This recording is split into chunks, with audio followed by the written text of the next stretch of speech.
Welcome to Sasquatch Theory, where eyewitness testimony meets the mysteries of the Northwoods. In today's episode, we head into the vast wilderness of Itasca County, Minnesota, a place known for deep ravines, thick pines, and more questions than answers. Cyril joins me to share one of the most unsettling family encounters I've ever heard. What began as a normal Minnesota deer opener quickly turned into something life-changing when his father witnessed a massive, wolf-like creature standing upright just 50 yards away, and even managed to capture a photograph as it walked off into the timber. But the activity didn't end there. On the following hunting trip, Cyril and his brother returned to the same ravine, and the woods erupted with chilling whoops and screams from multiple directions, echoing through the falling snow like a mixture of a woman's cry and a howler monkey. With similar experiences dating back to his grandfather near Grand Rapids, Cyril's family has been touched by something ancient, powerful, and unknown that roams the Minnesota wilderness. If you have a Bigfoot or cryptid encounter that you would like to share with me here on Sasquatch Theory, feel free to log the report down at sasquatchtheory@outlook.com, and we can talk about setting up a podcast in the future. If you enjoy the channel, like the video, subscribe, and comment down below. With all that being said, let's dive straight into Cyril and his family's Bigfoot and cryptid encounters from the state of Minnesota.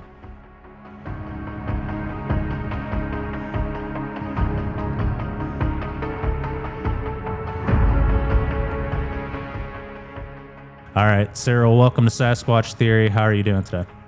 Good. How are you? I'm doing excellent. It's an absolute pleasure to have you on the show today. I went to Minnesota on an expedition. We did some research with a friend of mine, and after I put up that video, you commented about an encounter that your father had, and you mentioned some experiences that you've had before as well. If you would, tell me a little bit about yourself, where you're from, and the experiences from the very beginning, please. Yeah, absolutely. My name is Cyril. I'm from central Minnesota, Stearns County area. I'm father of three, I'm a hardworking guy, just a normal dude. So basically, I'll go in chronological order as it happened. Okay. So this happened last year. It would have been 2024 hunting season. Me, my mom, my dad, my brother, we went up to Itasca County, central Itasca County, we'll call it. And we've been going there for, I've been going there since I was 5 years old, since we moved to Minnesota. Somebody with my last name has been hunting these woods since the 1940s. So it's a well-known area, you know. I don't just go up there for deer hunting. I go up there for mushroom foraging, looking for antler sheds, grouse hunting, anything outdoors I try to do. So, but yeah, so first weekend, what was it? It would have been Saturday, would have been opener. No luck. Didn't see anything. Didn't get nothing. Oh, sorry. Hold on one second. No, you're fine. Ambulance going by. No, so we didn't see nothing, didn't hear nothing first day. Like I said, me, my brother, mom, dad. Second day comes around and go out a little bit before dark like normal, all of us, all to our normal slots. We all know where each other are at. About halfway through the day, we'll say noon, I come back to camp. And my mom, she's the first one I see. She comes up to me and she goes, "You talked to your dad?" I go, "No, I haven't talked to him yet. I haven't texted him or anything." You know, my first thought was he got a good one or something. So I go, "Did he get a buck?" And she goes, "No, he saw something interesting." I was like, "Well, what did he see?" And she looks at me, she's like, "Well, you just need to talk to your dad and have him explain it to you." So I'm like, all right. So I walked past her. I don't know what I did right after that. I went to the Jeep, went to the vehicle or something. All of a sudden my dad's there. I don't know if he was in the camper or where he was, but my dad's there and he's got kind of a blank look on his face. I remember he saw something. I go, "What was it?" He looks at me, he goes, "This was the weirdest thing, Cyril." He goes, I was about, I don't know, 40 yards north of the camper into this ravine, and then it shoots right up to a ridge right after that. And we like to go hunt down there at the bottom of it in the morning time. He said he was sitting there, and all of a sudden about 40, 50 yards off to the camper, it would have been to the northeast. He said he looked over because he saw some movement, and all of a sudden he goes, there's this, he said, what looks like a wolf standing on its hind legs. And I didn't believe him right away. I laughed, and I thought he was messing with me because, in past I've tried bringing up the Bigfoot topic. Never brought up Dogman to him, but brought up the Bigfoot topic to him, and he won't even discuss it with me. He just kind of laughs, and he grew up in the woods and all that, so he thinks if he hasn't seen it, it's not there. But he's telling the story. He's telling me, yeah, it was a wolf, and it looked like it was on its hind legs. I was like, well, did you get a picture? And he goes, I went to get my phone out as fast as I could. And he goes, by the time I got my phone out to take a picture, it was facing the opposite direction. But he got a picture of it, and he showed it to me, and you can see the top head and what looked like pointy gray ears and like a neck, but it's facing away from him. So I just thought, well, that's interesting. It's probably a deer or something. But his whole attitude afterwards completely changed. Like, he's not a high stress or worrisome person. He would send my mom to her stand, he'd go to his stand, we'd all go to our stands. But after that, it was mom didn't leave his side. Him and mom were hunting together, and he kept talking to me and my brother Nick, saying, well, you guys should hunt together, you guys stay close. Constant texting afterwards, like, where you guys at, seeing anything, how you doing, keep your eyes out. And that's just not him. That's not how he acts or anything. So, in hindsight, that's probably a bigger deal than what I'm about to tell you, what me and my brother went through. But at the time, we were just kind of like, oh, whatever, Dad saw something, he's getting old. It is what it is. So hunted a little bit longer, didn't see anything that open weekend, come back home, did a little hunting around here, got something on my parents' land, and we decided to go back up that third weekend. Brought the rifles, we brought our the crossbow and our regular bow with compound bow, excuse me. Third weekend, it's that Friday. We left late after work. It was probably 4 or 5 o'clock roughly. It was lightly snowing. I can remember everything about that night, but it was just lightly snowing. It was really pretty. No wind, nothing. We get up there. The area where we've camped at since I was a little kid, it's on the dead end of just a random like logging road, pretty much. You just pull up, drop the fifth wheel, and then there's a couple of trails right there that we usually take out to our camping spots. But we get out there. We didn't have the fifth wheel. This time it's just me and my brother. Grabbed our tent, got the propane heater, everything we need. We get out there probably between 11 and midnight. Like I said, it was snowing lightly. It was really pretty out. I just remember I thought that a lot. I kept thinking, like, gosh, this is nice. Good night. I get out. I start putting the tent up right away. First thing I do, get out, go to the back of the vehicle, grab the tent, stakes, everything. Start putting the tent together. As I'm doing that, my little brother is grabbing everything else, getting the guns. Or no, excuse me, he didn't get the guns. He grabbed everything but the guns. Got everything out, and we weren't being quiet. We were bullshitting, laughing. We were there for about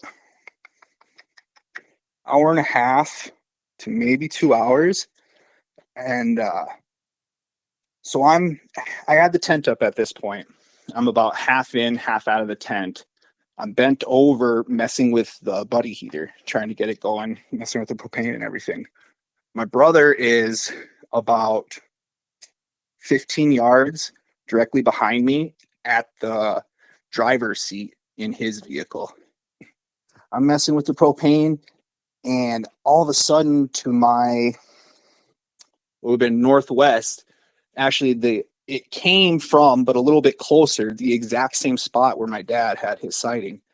All of a sudden this just loud, like whoop scream.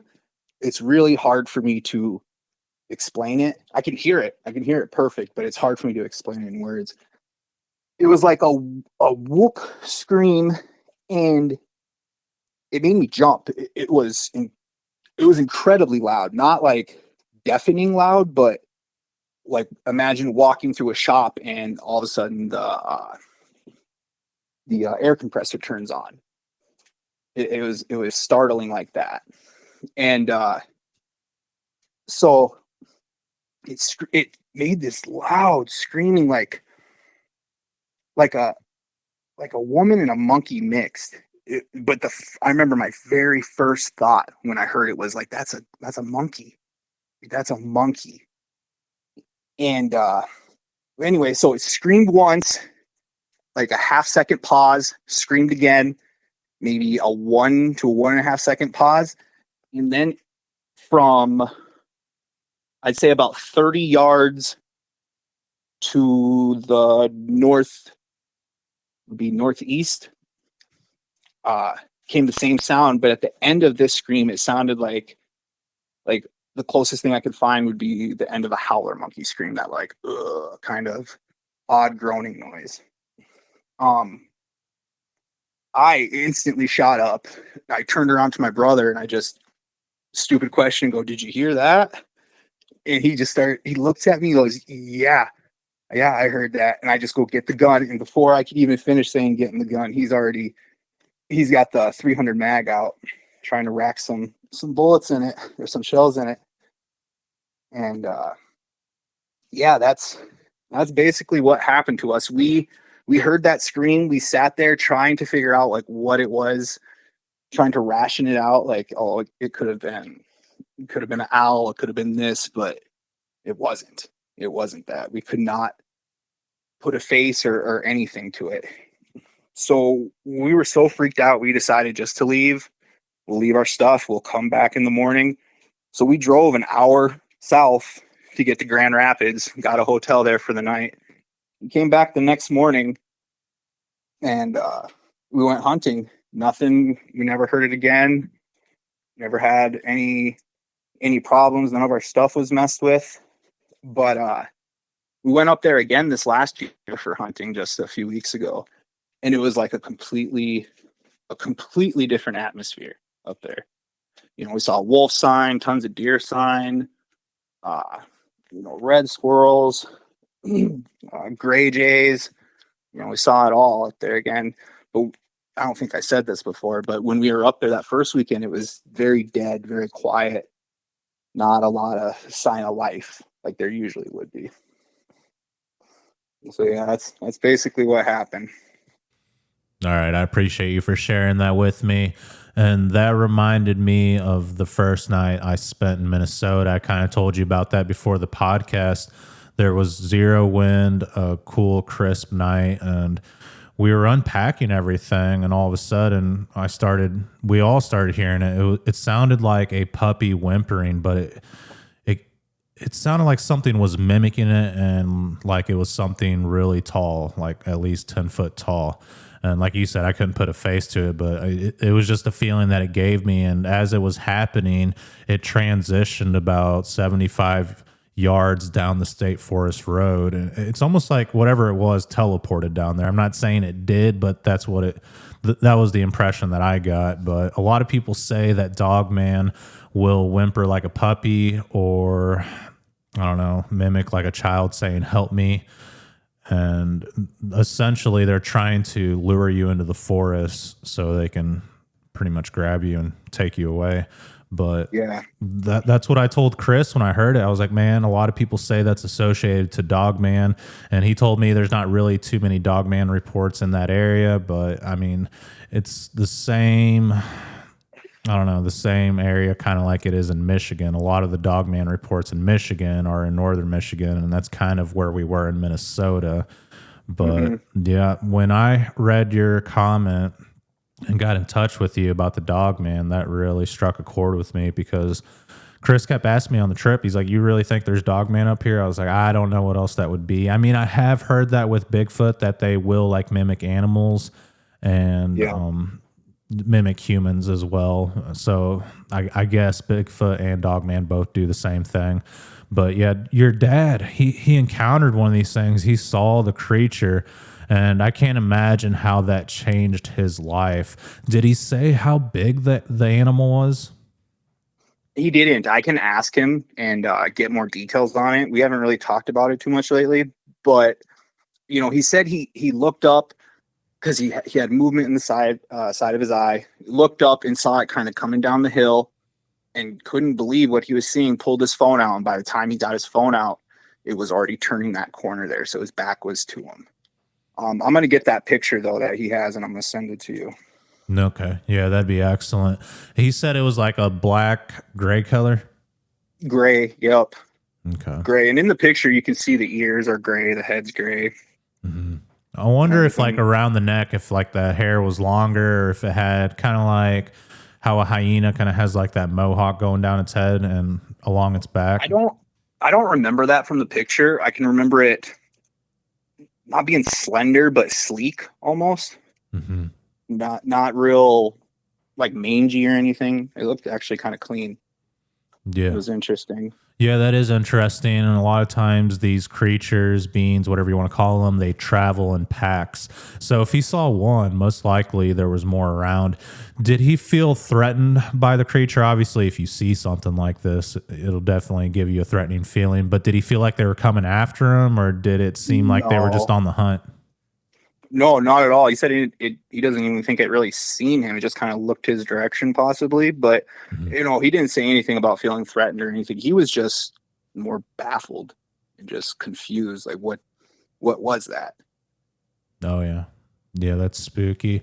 I've heard scientists talking about wolves like in the Ice Age. They said that they most likely did have the ability to learn how to stand on their hind legs so they can look above the prairie grass to look for prey, which is kind of scary.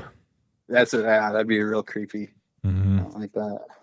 Yeah, and I mean, I completely understand how your father's demeanor completely changed, and he was worried about you guys because you guys were hunting in the same woods where he's seen this creature previously, and yeah, I mean, your mom. Yeah, we were camping like 120 yards from where it was. We were real close to the sighting, and they never came into camp. I mean, not like went into camp, but you guys didn't hear them around you that night. No, nothing. Okay. But we sleep in the fifth wheel. We got the heater in there. It's kind of loud, so we don't really hear much of anything out there. Yeah. And none of you guys saw any deer that day of the encounter? No. Okay. Nope. Nothing. Nothing. Nobody got anything. Yeah. And like I said, it was the feeling was just off. That's the best word I can put to it to describe it. It just wasn't like years past. There wasn't the same animal sign. There wasn't any wolf tracks. I mean, we always see wolf tracks. We almost always see wolves up there too. But yeah, and then like I said, this year, back to normal. Tons of tracks. The woods was alive, So Yeah. I don't know. I've heard about these things migrating, moving with the seasons and everything. That could be a possibility. It very well could be. And did you guys notice like any tree structures in the areas, any marked trees, like kind of like how a grizzly bear will scratch up trees or mountain lions? Did you notice anything like that? Not really. There's so many down trees. It's just filled with them. So it's kind of hard to tell the difference between what would be called a structure or just some fallen trees. Yeah, absolutely. And yeah, it's a good thing you guys didn't run into the creature again or have anything strange happen. But you guys did go back up on the third weekend. Do you feel like what you heard was a Bigfoot or a dogman? I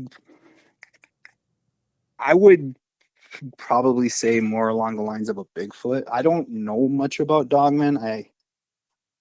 I'm not educated enough on that to say, but I've listened to my Bigfoot stories. I've read some things. I would guess it would be a Bigfoot. Yeah. Yeah, it kind of sounded like it from the description. I've never seen a dog man, but I have heard one in the woods when I was about 12 years old, and it was the most god awful howl I've ever heard. It sounded like a werewolf howl, but on steroids. Like it was like a monstrous howl. And then it transitioned into like a woman screaming. But after I had my Bigfoot encounters, like actual eye sightings, I don't know. I almost wonder if the howl confronted, like the werewolf dog man confronted a Sasquatch, because it almost seemed like two different creatures. But still to this It day, does. I don't know if it was just the same creature that howled and then screamed like a woman being gutted, or if it was like two different cryptids that like confronted each other. I know it sounds like a fairy tale or like folklore what I'm explaining, but it really happened. It freaked me out. Oh yeah, that'd be terrifying. Yeah. You know, you said something about when you heard what you heard about it. It sounded like it came from 10 feet up, you know. And same thing with me and my brother when we heard that scream. It wasn't coming from the ground. It was coming from, you know, my head or higher. Mm-hmm. Yeah. So definitely something huge. And that same night after we heard the puppy whimpering, I saw like this orange ball of light, and I told my friend Chris about it. He's a local in the area, and I was like, "Oh, there must be somebody camping over there." He's like, "Oh no," he's like, "There's nobody camping over there." And then moments after that, he was looking up into the trees. He's like, "I just saw a light. I just saw another one." I didn't see it because I was doing my thing. And then I would say about 2 or 3 hours after that, or maybe it was the next night, I can't remember. But my friend Adam that rode up there with me, he said he saw like a blue light across the road where we heard the dog whimpering. But it was freaky because we had a lot of what I would call Bigfoot activity. I did some rock clacks at camp around the fire, and I was telling Chris, I was like, the juveniles in Missouri would clack these rocks together. So I kind of mimicked what they did, and it was like a Morse code, just like tap, tap, tap, tap, tap, tap, tap, tap. And then I kid you not, like 10 seconds after that in the woods, something struck rocks together real loud. And we were both like, holy crap. Right. What do you do? Yeah, that place was loaded with activity. I mean, we heard wood knocks, huge trees crashing down. I don't know. There's just a lot going on there. Strange vocalizations. And to me, a lot of it sounded like Bigfoot activity, except for the beginning, the puppy whimpering. The first thought that came to my mind was Dogman. So yeah, when I got in contact with you, I had to hear your story. I told Chris about it too. He's like, you have to get a hold of that guy. I was like, I will. Yeah, I mean, I wish I could give you more information on it. I'm going to talk to my dad again and see if there's anything else he could tell me. But I definitely want to get a hold of that picture and send it your way and see what you think. Yeah, absolutely.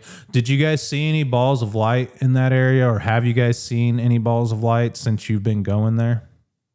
No, I haven't. Not to my knowledge, any of my family, they haven't either.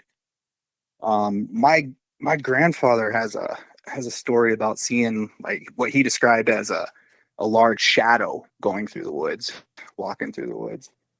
I don't know the whole story. I'll talk to him again, see if I can get it, text it to you. But there, you know, there's a few stories from that area.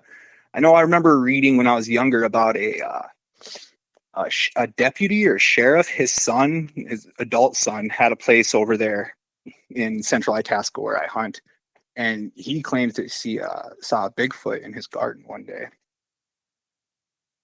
Oh, wow. So this is by the Grand Rapids area, correct? Somewhere. Yeah. Yep. Around the Grand Rapids area. The what's that called? Chippewa State Forest.